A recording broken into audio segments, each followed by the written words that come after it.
Hello दोस्त, मैं आलोक कुमार वर्मा। हमारे यूट्यूब चैनल में आपका स्वागत है।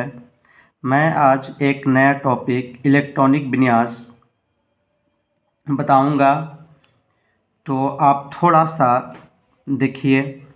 जैसे ये एक परमाणु है, इस परमाणु के बीच में एक छोटा सा प्लस साइन है जिसे नाभि कहा जाता है। इसी नाभि के चारों ओर अपनी अपनी कक्षाएं में इलेक्ट्रॉन घूमते हैं और इन कक्षाओं को KLMN नाम दिया जाता है। और ये n बराबर एक के कक्षा को बताता है, n बराबर 2 L कक्षा को बताता है। इसी प्रकार से क्रम चलते रहता है और इन कक्षाओं में इलेक्ट्रॉन भरने का एक तरीका होता है। जैसे किसी कक्षा में अधिकतम इलेक्ट्रॉन की संख्या 2n² से हम लोग निकालते हैं। जैसे मान लिया जाए कि हमें k कक्षा में इलेक्ट्रॉन निकालना है, तो k कक्षा मतलब n बराबर 1, तो 2 इंटू ए वाले फार्मूला से हम लोग निकालते हैं 2 इंटू n मतलब 1, तो 1 का स्क्वायर तो 2। इसका अर्थ हुआ कि k कक्षा में अधिकतम 2 इलेक्ट्रॉन ही होंगे। इसी प्रकार L कक्षा में निकालेंगे तो n का मान 2 रखेंगे तो 8 इलेक्ट्रॉन मिलेंगे और M में 18 इलेक्ट्रॉन। इसी प्रकार से एक क्रम चलते रहता है। अब हम लोग जानेंगे कि इलेक्ट्रॉनिक विन्यास होता क्या है। तो कक्ष या उपकक्ष में इलेक्ट्रॉन के वितरण को इलेक्ट्रॉनिक विन्यास कहा जाता है। वृत्त सर्कल 2 डायमेंशनल होते हैं, गोला 3 डायमेंशनल होते हैं। इसी प्रकार कक्ष यानी सेल की आकृति 2 डायमेंशनल होती है। उपकक्ष यानी सबसेल की जो आकृति होती है वो 3 डायमेंशनल होती है। जब परमाणु का अध्ययन किया जा रहा था उस समय बताया गया था कि परमाणु के अंदर सेल यानी कक्ष होती है, जिससे इस KLMN को जैसे ऑर्बिट नंबर K का 1 होता है, L का 2 होता है, M का 3 होता है, N का 4 होता है। तो इसमें हम देखेंगे कि आखिर ऑर्बिटल्स कितने होंगे K कक्ष में। तो यहाँ पे 1 है, तो इसका मतलब K कक्षा में 1 ऑर्बिटल S होगा। यहाँ पे 2 है तो L में 2 ऑर्बिटल S और P होंगे। M में 3 ऑर्बिटल्स होंगे sp d। इसी प्रकार N में sp d f होंगे।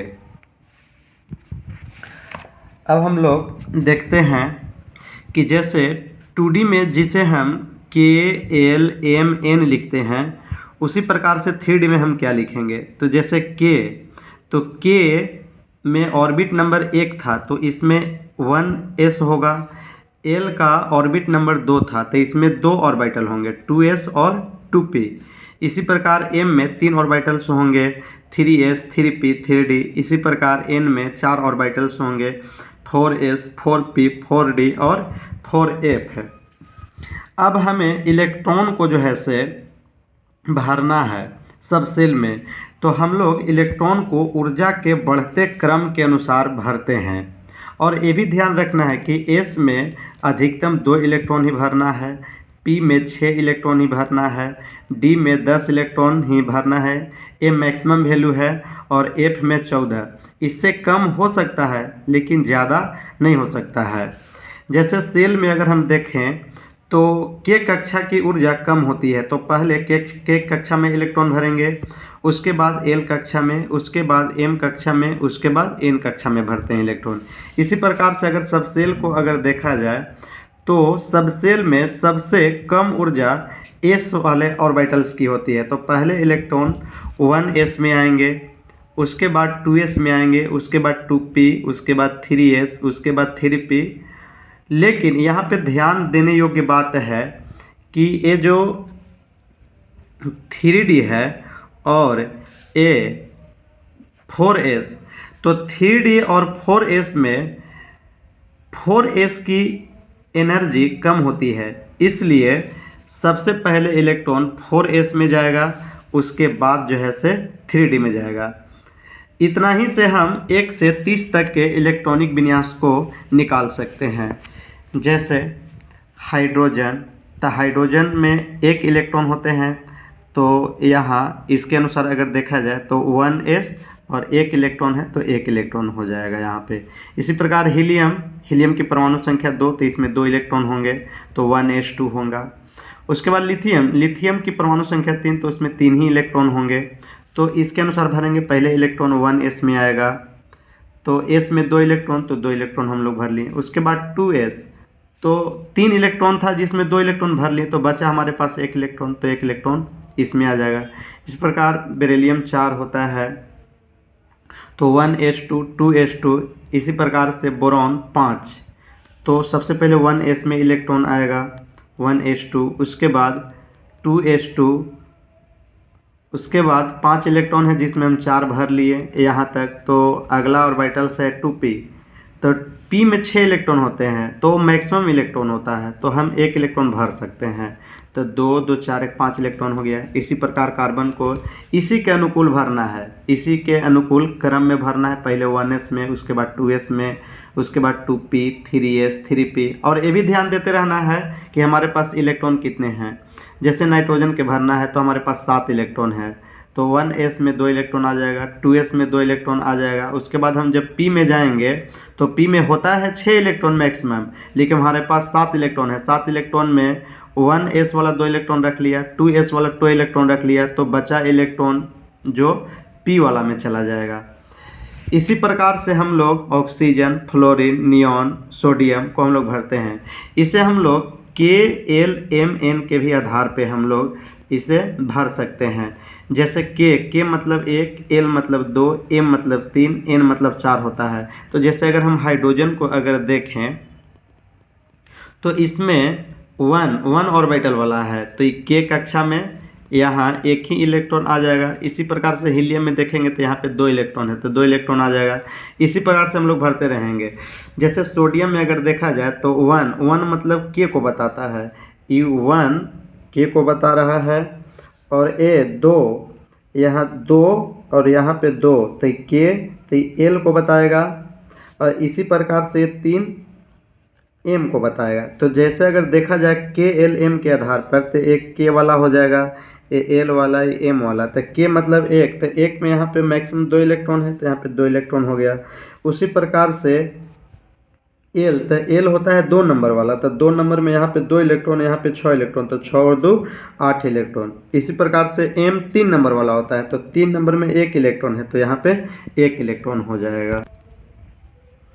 इसी प्रकार आप magnesium, aluminium, silicon, phosphorus, sulphur, chlorine, argon, potassium, calcium का इलेक्ट्रॉनिक विन्यास निकाल सकते हैं, या यहाँ देख सकते हैं निकाला हुआ है। अगर इसको KLMN के फॉर्म में अगर देखा जाए तो K में मैक्सिमम 2 इलेक्ट्रॉन होते हैं, L में 8, M में 18, N में 32।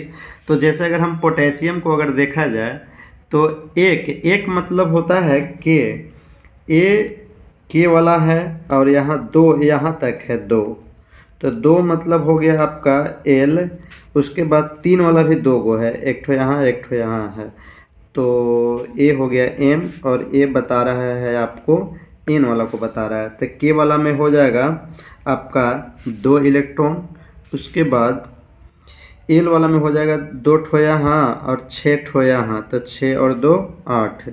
उसके बाद आ जाइए M में, तो M होता है 3 नंबर में, तो 3 नंबर में 2 ठो यहाँ इलेक्ट्रॉन है, 6 ठो यहाँ, तो 6 और 2 8 इलेक्ट्रॉन।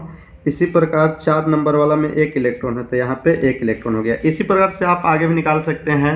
कुछ इलेक्ट्रॉनिक विन्यास अपवाद में भी निकलते हैं, जैसे क्रोमियम होता है, कॉपर होता है। तो अभी हम आपको क्रोमियम के बारे में बता सकते हैं।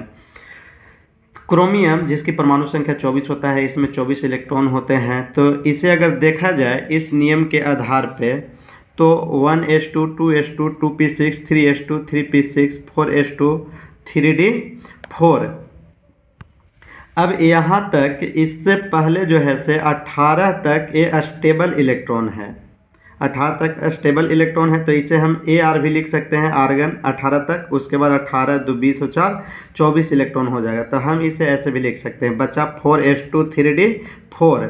तो अगर हम D में देखा जाए चक्रण इसका अगर देखा जाए स्पिन क्वांटम नंबर के अनुसार तो डी में जो है से 5 वो घर बनते हैं, 1 2 3 4 5। अब डी में जो है से 4 इलेक्ट्रॉन है, तो 1 2 3 4 इलेक्ट्रॉन, तो ये अभी कंप्लीट नहीं है, इसका एक घर कंप्लीट नहीं है। अगर हम यहाँ से एस से एक इलेक्ट्रॉन को अगर डी के पास अगर जंप अगर करवा दें तो एक इलेक्ट्रॉन अगर यहाँ आ जाएगा तो एस के पास एक इलेक्ट्रॉन बचेगा और डी के पास जो है से 5 इलेक्ट्रॉन हो जाएगा। अब इसका अगर स्पिन क्वांटम नंबर के अनुसार अगर देखें तो ये हाफ फील्ड कंप्लीट कर लेता है। 5 इलेक्ट्रॉन है, 1 2 3 4 5 इलेक्ट्रॉन, मतलब कि ये हाफ फील्ड कंप्लीट कर रहा है।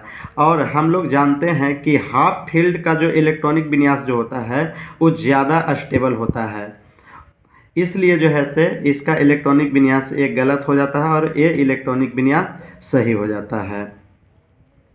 और जो भी दिक्कत होगा आगे हमें कमेंट बॉक्स में बताइएगा, आपकी परेशानियों को हम दूर करेंगे। जय हिंद।